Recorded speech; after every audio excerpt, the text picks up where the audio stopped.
Итак, друзья, посмотрите, вот такая красота у меня получилась. Всем огромный привет, добро пожаловать на мой кулинарный канал. Вы давно просите меня приготовить помидоры по-корейски на зиму. Сегодня поделюсь с вами этим замечательным рецептом. Мы с Алексеем уже продегустировали, это очень вкусно, рекомендуем рецепт на 100%. Ссылочку на наш мукбанг канал оставим внизу в описании под этим видео. Переходите, дегустируйте вместе с нами и готовьте тоже вместе с нами. Также, кто еще не знаком с нашим семейным каналом, совсем недавно мы переехали в Турцию. Все эти замечательные рецепты готовим теперь в нашей турецкой квартире. Ссылочку на семейный канал оставим вам внизу в описании под этим видео. Переходите, знакомьтесь, добро пожаловать, будем рады видеть каждого из вас.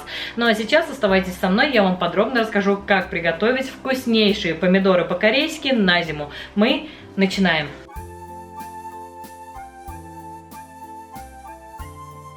Чтобы приготовить вкуснейшие помидоры по-корейски на зиму, нам потребуется 2 килограмма хороших спелых помидоров, но смотрите, чтобы они не были слишком мягкими. У меня вот такие вот замечательные сливки. Также нам потребуется большое количество зелени, 125 грамм петрушки здесь, 500 грамм болгарского перца, сегодня у меня микс красного и зеленого болгарского перца.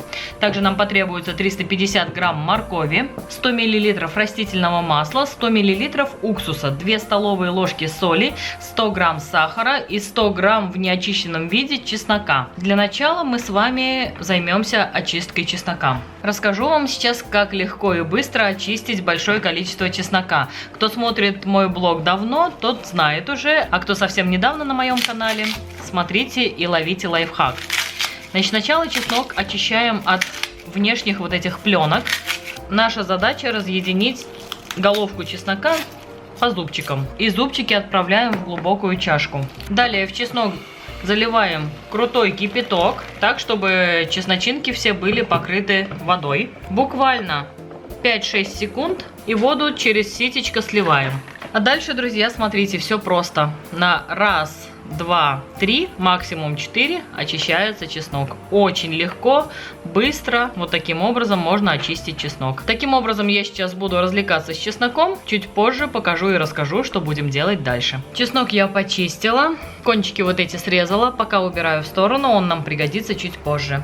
Далее беру терку для корейской моркови, устанавливаю и морковь натираем на терке для моркови. Вот такая стружка у нас с вами получается. Таким образом натираем полностью на терке всю морковь. Морковку я тоже натерла, пока убираю в сторону. Далее на очереди болгарский перец. Болгарский перец разрезаю пополам, удаляю семена, плодоножку и перегородки. Вот так хорошенько встряхиваем, чтобы полностью все семена удалить. И болгарский перец разрезаем просто крупными кусочками, которые удобно было бы поместить в блендер. Можно пропустить через блендер, либо через мясорубку. Нам необходимо превратить болгарский перец в кашицеобразное состояние. Точно таким же способом поступаю со всеми оставшимися болгарскими перцами. Все, друзья, болгарский я нарезала. Далее беру чашу блендера. Мне в блендере удобнее, чем мясорубку мыть. Намного проще для меня помыть блендер. Так как продуктов немного, поэтому я буду использовать блендер.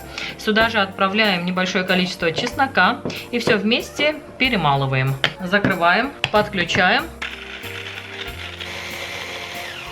Вот такая кашица у нас с вами получилась. Берем чашку с морковкой и прям к морковке отправляем наш болгарский перец. Пока в сторону. Точно так же поступаем со всем оставшимся болгарским перцем и чесноком.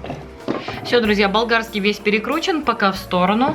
Осталось нам с вами нарезать только петрушку. Палочки вот эти жесткие мы с вами срезаем и утилизируем.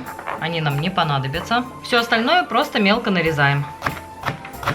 Петрушку я тоже нарезала и отправляем ко всем остальным овощам. Для заправки, значит, отправляем к нашим овощам 100 мл растительного масла, 2 столовые ложки соли, 100 грамм сахара и 100 мл 9% уксуса. Вооружаемся перчаткой, все хорошенько, прям вот так ручкой перемешиваем. Все, друзья, начинка у нас с вами готова. Пока ее уберу в сторону, вот такая вот она жиденькая должна получиться. Пока ее убираю в сторону, нам необходимо с вами подготовить помидоры. Помидоры мы подготавливаем следующим образом. Если помидорина большая, то мы ее разрезаем пополам, так, чтобы плодоножка оставалась на одной стороне. Вырезаю вот таким треугольничком плодоножку. И еще раз каждую половинку разрезаю пополам. Если помидоринка совсем небольшая, то то также разрезаю на половинку, плодоножку вырезаю и оставляю вот в таком виде. Таким образом подготовлю сейчас все помидоры, затем покажу, что делать дальше. Еще главный нюанс: помидоры должны быть свежие, великолепного качества. Они не должны быть с какими-нибудь дефектами. Свежайшие, идеальные по качеству помидоры должны быть. Я пока буду развлекаться с помидорами. Чуть позже покажу, что будем делать дальше. Все, друзья, подготовила я помидоры. Дальше делаем следующее. Не забудьте заранее простерилизовать банки. Банки я стерилизую в духовке. В холодную духовку помещаю чистые банки. После того, как духовка прогреется, засекаю 15 минут. В течение 15 минут стерилизую. Все, а далее необходимо, чтобы банки у нас остыли. Мои уже остыли. Вооружаюсь перчаткой. А далее будем слоями чередовать заправку с помидорами. Значит, берем столовую ложку заправки, укладываем на дно. Далее воронку я убираю в сторону пока временно.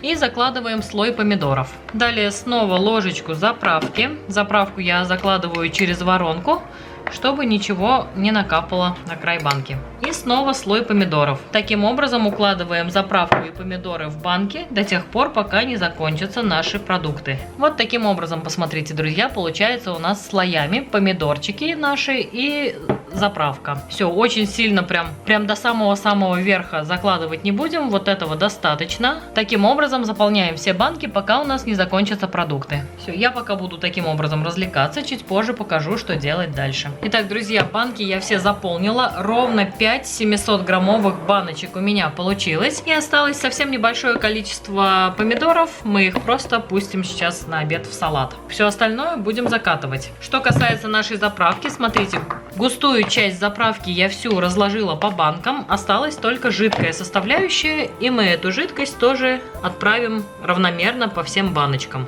Все, друзья, посмотрите, вот такая красота у нас с вами уже получается. Банки у нас заполнены. Дальше берем стерилизованные крышки и слегка закручиваем. Не очень сильно, слегка, вот так. Далее, друзья, берем кастрюлю. На дно кастрюли стелим какое-нибудь полотенце. И все наши баночки отправляем в кастрюлю. Далее заливаем воду так, чтобы баночки наши были покрыты водой до плечиков. И отправляю на плиту на максимальный огонь. Как только закипит, я прикрою крышкой, уменьшу огонь, и при умеренном кипении мои банки будут еще стерилизоваться в течение 15 минут. У меня 700-граммовые баночки. Если у вас литровые банки, соответственно, на 5 минут время стерилизации нужно будет увеличить. Итак, друзья, смотрите, вода у меня закипела. Закрываю крышкой, уменьшаю огонь до среднего, так, чтобы она продолжала кипеть. И с этого момента засекаю ровно 15 минут. Итак, друзья, на минимальном огне в итоге я потом стерилизовала банки, когда уже активно закипело, да, все это дело. Вот, прошло ровно 15 минут, открываем крышку, и нам теперь необходимо банки закатать как следует. Итак, все очень-очень горячее, поэтому предельно аккуратно. При помощи кухонного полотенца достаем банку по одной банке. Так, одной рукой держу банку, второй рукой хорошенько закручиваю крышку и переворачиваю вверх дном. Таким образом, аккуратно закатываем полностью все банки. Таким образом, сейчас закатаю все банки, затем покажу, что делать дальше. Все, друзья, банки я все закатала. Далее укрываем одеялом и оставляем при комнатной температуре, вот так, на кухонном столе, до полного остывания. Чуть позже мы с вами откроем одну банку, посмотрим, как это аппетитно выглядит, и продегустируем вместе на нашем мукбанг-канале эти замечательные помидоры по-корейски. Итак, друзья, посмотрите, вот такая красота у меня получилась. Очень аппетитные помидорчики. Вы только посмотрите, как это выглядит. Смотрите, как это выглядит в банке. Нам с Алексеем уже не терпится попробовать все это на нашем мукбанг-канале, куда мы вас всех и приглашаем. Ссылка, как всегда, внизу в описании под этим видео. Ну а это видео, если вам понравилось, ставьте мне, пожалуйста, пальчики вверх, подписывайтесь на канал, пишите комментарии. Нам очень приятно с вами общаться. Это мотивирует снимать для вас еще больше вкусных и интересных рецептов. Огромное всем спасибо за лайки, за комментарии, за пожелания. А также всем спасибо за просмотр. Всем пока-пока. Приходите еще, увидимся снова.